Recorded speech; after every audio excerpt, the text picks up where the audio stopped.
L'équipe, j'espère que vous allez bien. Triste nouvelle de plus pour cette année 2020. Une légende, l'un des piliers de notre sport favori. Un dieu pour certains, Diego Maradona nous a quittés hier à l'âge de 60 ans. Alors évidemment, un choc pour le monde du football, un choc pour l'Argentine. 3 jours de deuil national ont d'ailleurs été mis en place dans son pays. Aujourd'hui donc les amis, vous l'avez compris, et pour ceux qui ont regardé la vidéo d'hier, j'avais tout simplement envie de faire une petite vidéo hommage, une petite vidéo qui retrace tout simplement toute sa carrière. Puisqu'en réalité, pour la plupart d'entre nous, on n'a pas forcément connu Diego Maradona. Évidemment, on a tous regardé ses compilations sur YouTube. On a eu des souvenirs racontés par nos darons justement, mais on n'a pas vraiment pu voir réellement sa carrière de près. Et en fait, il y a quelques jours sur Twitter, je suis tombé sur un thread. Voilà, les threads pour ceux qui suivent Squeezie par exemple, vous savez ce que c'est. Thread donc qui racontait la carrière de Diego Maradona et j'en ai vraiment énormément appris. Je voulais vous partager ça aujourd'hui. D'ailleurs, pensez à aller suivre Morzan Football qui a réalisé un travail monstrueux justement pour nous retracer l'histoire de ce géant du football. Alors merci à lui. Je veux reprendre donc aujourd'hui ce qu'il a pu m'apprendre là-dessus. Donc le parcours en club de Maradona et le parcours en sélection de Maradona. Bref, entrons directement dans le vif du sujet, il y a beaucoup de choses à dire.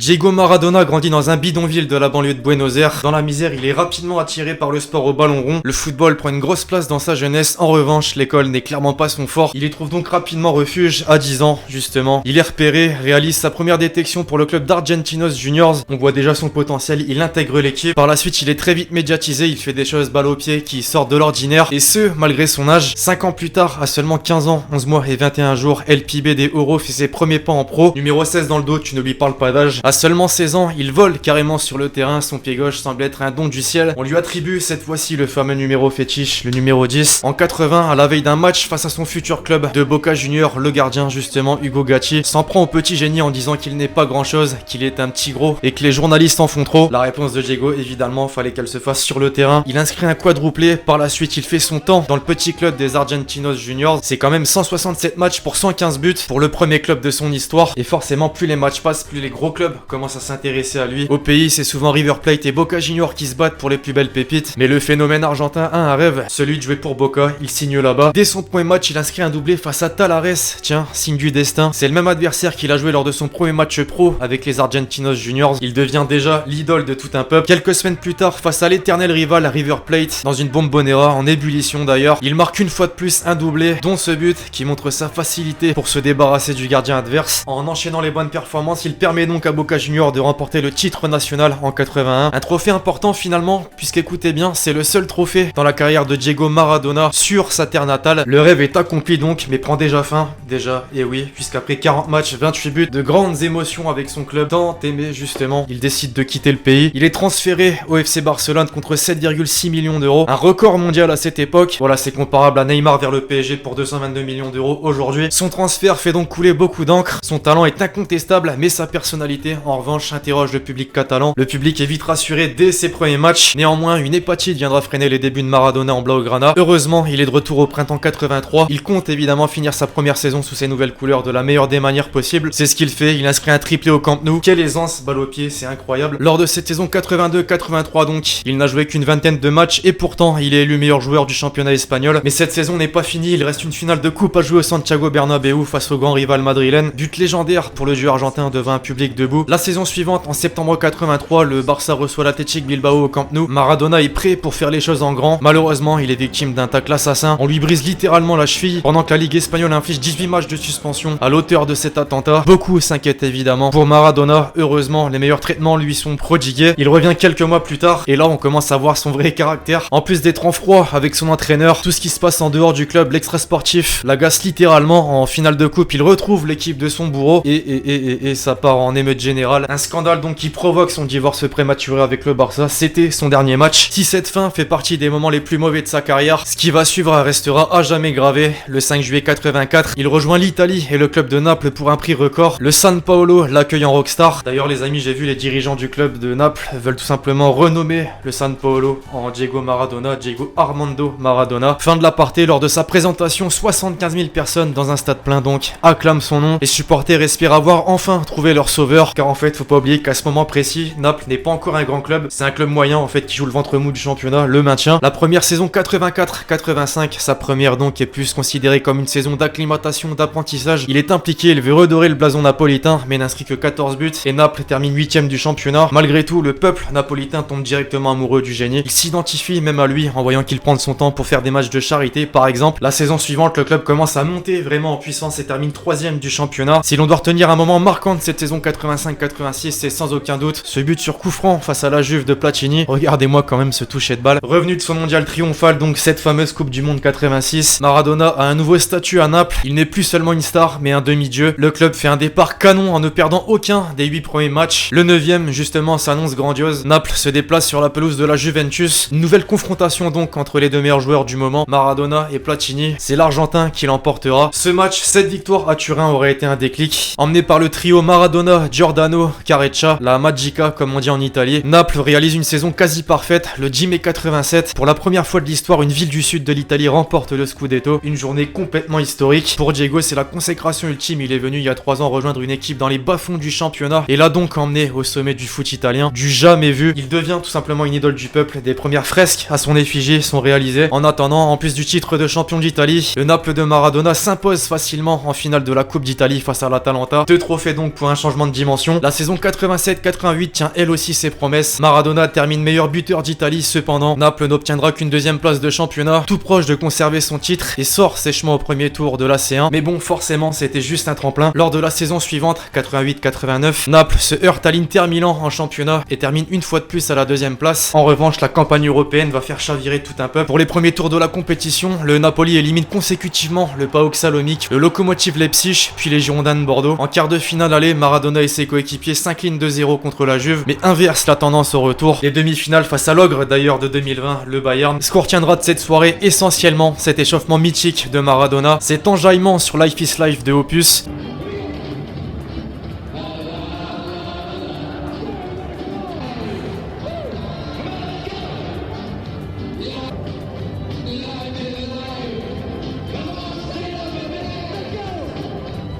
Bien sûr, Naples remporte quand même la demi-finale, plutôt facilement d'ailleurs. Place à la finale donc maintenant et c'est Stuttgart qui se dresse devant les Napolitains. C'est la consécration, Maradona marque en finale, est auteur d'une prestation XXL et permet au club italien de remporter le premier trophée européen de son histoire. Après le doublé coupe championnat historique en 87, Maradona ramène une coupe d'Europe à la ville. Il devient cette fois-ci une icône vivante, roi d'une ville à la ferveur débordante, plus que du football donc. C'est tout simplement l'apogée du club. Alors rassasié ou pas pour l'instant, c'est pas fini la saison suivante, 89-90. Le Naples de Maradona continue de gagner encore et encore. Ils enchaînent 16 matchs sans perdre à l'issue d'une très grande saison maîtrisée donc face au Grand Milan qui ne lâche pas au classement. C'est le second Scudetto pour Naples, ce qui était littéralement impensable 7 ans plus tôt. Malheureusement, comme on dit souvent, toutes les belles histoires ont une fin. Pour sa dernière saison, Maradona est confronté à de gros problèmes extrasportifs, notamment à cause de ses relations avec la Camorra, la mafia napolitaine, mais aussi en partie la Coupe du Monde en Italie qui a provoqué une grosse vague de haine envers lui. En mars 91, Diego est contrôlé positif à la cocaïne et écope donc d'une suspension de 15 mois. Une nouvelle évidemment mal vécu par tout le peuple napolitain qui voit donc son idole tomber de son piédestal. Il est vraiment passé par tous les extrêmes. Un événement qui malgré tout ne doit pas effacer ce qu'il a réalisé. Cette année, 5 titres, 115 buts, l'idole de tout un peuple, de toute une ville. Il a pris Naples et l'a emmené au sommet. L'histoire donc d'une rencontre entre un homme et une ville. C'est donc le début du déclin sportif pour le numéro 10. Après 15 mois sans jouer, une hygiène de vie plutôt douteuse, il signe une année à Séville en 92, 2 ans plus tard au Newell's Old Boys, mais une nouvelle suspension l'éloigne des terrains. Cette rechute marquera la fin de la légende malgré son retour à Boca Juniors, le club de son enfance. Il joue son dernier match officiel face à River Plate le 25 octobre 97. Voilà pourquoi il est éternel. Jamais on ne reverra un Maradona, jamais on ne reverra un joueur comme Maradona. Un personnage plein de contrastes, capable du pire comme du meilleur, aimé ou détesté. Maintenant, Diego, c'est aussi l'Argentine. Alors évidemment, sans plus tarder, les amis, on passe à son histoire avec l'Albi Céleste. En sélection comme en club, il est en avant surtout. Doté d'un talent rare et précoce, il est rapidement sélectionné pour la première fois le 27 février 77 à 16 ans. Sa carrière en sélection semble lancée à l'approche du mondial 78 en Argentine. Malheureusement, immense déception, le sélectionneur ne le retient pas. L'Albi Céleste ira tout de même au bout de la compétition. Comme on ne veut pas de lui, du moins pour le moment chez les adultes, Maradona va tenter de prouver à son sélectionneur qu'il a commis une belle erreur. Place à la Coupe du Monde Espoir 79, évidemment, Maradona répond présent. L'Argentine va au bout et il est désigné meilleur joueur de la compétition. Arrive la Coupe du Monde 82 organisée en Espagne. Ça tombe bien si vous avez bien suivi la vidéo. Maradona vient de signer au Barça. L'occasion donc de montrer à son nouveau public l'étendue de son talent. Match d'ouverture au Camp Nou, Argentine-Belgique. break. Première grosse surprise, l'Albi Céleste s'incline. Il va vite falloir se rattraper. Justement, l'Argentine de Maradona remporte son prochain match face à la Hongrie. Victoire 4-1 avec un doublé de Diego. Le match précédent est oublié. Néanmoins, la suite se complique. Même si l'Argentine gagne son troisième match face au Salvador et passe au tour suivant, les défenses adverses n'y vont pas de main morte avec Diego. Place à la phase de poule, les Argentins tombent malheureusement dans un groupe ultra relevé composé du Brésil et de l'Italie. Pour le premier match, justement, la défense italienne va faire vivre un enfer à Maradona. Après ce revers, s'ensuit la confrontation face au Brésil. C'est le désastre. Les Brésiliens de Zico déroulent. Maradona vrille totalement et se fait expulser sur un coup de sang. La prochaine Coupe du Monde se devra d'être réussie. On y arrive. Place à la Coupe du Monde 86, 4 ans plus tard donc, organisée au Mexique, en altitude. Terrain de jeu parfait pour les Argentins. La phase de poule cette fois-ci se passe sans aucun problème. Maradona et ses coéquipiers déroulent. Face à l'Italie, il permet même à l'Argentine d'arracher le match nul avec ce but. Quel but digne d'un grand attaquant. Après avoir passé les poules, l'Albi Céleste bat l'Uruguay en 8ème et se qualifie pour les quarts. Et là, attention, évidemment, s'il y a bien un match qui a marqué l'histoire du football, c'est celui-ci, ce quart de finale face à l'Angleterre. Les deux équipes ne parviennent pas à se départager, puis vient alors la 51ème minute. Maradona s'incruste dans la défense adverse. Il se retrouve en duel aérien dans la surface avec Shilton. Il inscrit un but de la main qu'il appellera par la suite la main de Dieu. C'est pas fini, la suite appartient à l'histoire désormais. 3 minutes plus tard, l'Argentin se retrouve encerclé au milieu de terrain par les Anglais. La lumière s'allume, le rideau s'ouvre, Maradona vole. Victor Morales commente l'un des plus beaux buts de tous les temps.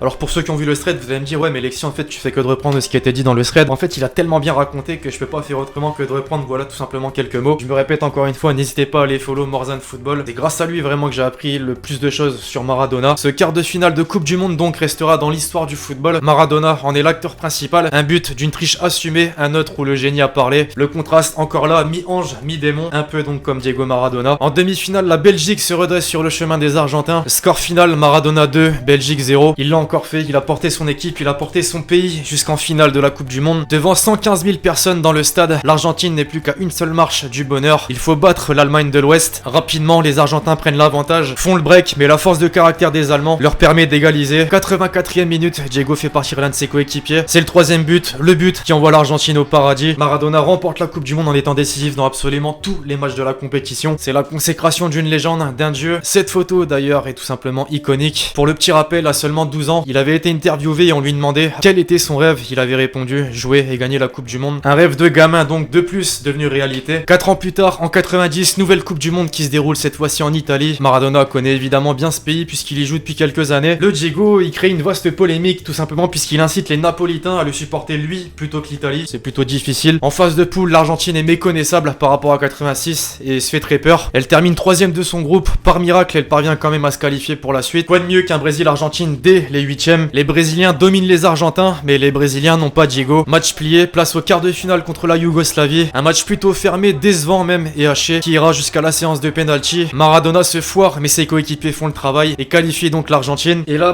place à une demi-finale particulière. Pourquoi? Puisqu'elle oppose l'Argentine à l'Italie dans un stade particulier, là aussi le San Paolo de Naples. Dans les tribunes, on ne sait plus vraiment si on est en Italie ou en Argentine, tellement le choix est dur entre Diego et la Squadra Azzurra. On est donc sur un match plutôt tendu, les gardiens sont mis en valeur et les deux équipes n'arrivent pas à se départager. Un partout au bout de 120 minutes, place encore une fois au tir au but. L'Italie s'écroule, Maradona crucifie, l'Argentine est en finale et rejoint l'Allemagne. Mais les Italiens n'ont pas vraiment digéré cette demi-finale. Siffle l'hymne de l'Albi Céleste, Diego est fixé. Il va falloir mettre les bouchées doubles dans ce match qui marque d'ailleurs les retrouvailles entre deux légendes du football. D'un côté Diego évidemment et de l'autre Lothar Matthaus. Malheureusement on ne peut pas toujours gagner. L'Argentine de Maradona s'incline au pied du trophée. Immense déception donc qui marquera aussi les derniers grands moments de Maradona car le déclin sportif qu'on a cité juste avant va commencer. Sa lourde suspension due à la cocaïne va l'écarter de la sélection. À l'aube du mondial 94, il revient tout de même en force. Peut y participer mais les doutes persistent et ce dès le premier match de la compétition face à la Grèce. Batistuta inscrit un triplé, Maradona complète le score d'un but d'anthologie, mais cette célébration qui a fait le tour du monde va faire énormément parler. Match suivant face au Nigeria, scène ahurissante. Il est accompagné par une infirmière après la rencontre pour passer un test antidopage et c'est en fait la dernière image de Diego sous les couleurs ciel et bleu. Il est contrôlé positif à l'éphédrine et forcément il est exclu du tournoi. La retraite internationale est inéluctable, alors voilà pourquoi ce personnage, ce joueur, ce dieu a provoqué un choc hier. Suite à son décès, il a littéralement marqué l'histoire du football de son empreinte. C'est peut-être l'un, si ce n'est le plus grand joueur de l'histoire du football. On peut clairement le classer au même rang que les Pelé, Ali, Jordan. Il est donc parvenu à réaliser son rêve, parti de rien, de la misère, à star de notre sport favori, et ce, malgré ce personnage controversé, au contraste important. Pour finir, les amis, je voulais qu'on passe en revue quelques images qui m'ont marqué, moi, de Maradona, notamment, forcément, après sa carrière. Il est devenu entraîneur, il a été le sélectionneur de l'Argentine. On se souvient de ces quelques images, ces quelques pas de danse dans les vestiaires des clubs qu'il a entraînés, cette complicité avec son ami, l'autre géant du football, le roi Pelé. Ils ont quand même tapé leur meilleur des brésiliennes de la tête en plein plateau télé. La Coupe du Monde 2018, la toute dernière, évidemment, j'étais obligé d'en parler. Bon, c'est que cette carrière était toujours présent. Il était pas dans son état naturel, c'est sûr, mais c'est Maradona. Il était comme ça. Alors c'est très rare, ce matin, tous les journaux dans le monde entier ont fait leur une sur le génie argentin, notamment au pays, forcément, Olé, qui a donc mis la date de sa naissance 1960 et Infinito, tout simplement pour faire comprendre qu'il est éternel. En France, le journal L'Équipe, qui a titré Dieu est mort, Libération avec le mot céleste. Enfin, les hommages des grands du football, Messi, qui était sous ses ordres entre 2008 et 2010 avec l'Argentine. Une journée très triste pour tous les Argentins et pour le football, il nous quitte, mais ne part pas, car Diego est éternel. Je garde tous les beaux moments vécus avec lui, et je voulais en profiter pour adresser mes condoléances à toute sa famille et ses amis. Ronaldo lui a aussi laissé un petit message, au même titre d'ailleurs que le roi Pelé, évidemment triste de la nouvelle sortie hier. Bref, alors voilà l'équipe, c'est tout pour cette vidéo sur Diego Maradona. J'espère que vous l'avez kiffé, je compte sur vous, c'est le cas, pour lâcher le gros pouce bleu. Dites-moi dans les commentaires un moment marquant de la carrière de Diego Maradona, justement, qui vous a marqué, du moins de ce que vous avez pu voir dans cette vidéo, par exemple. D'ici là, on se retrouve très vite sur la chaîne pour de nouvelles vidéos. C'était Lexity, ciao ciao.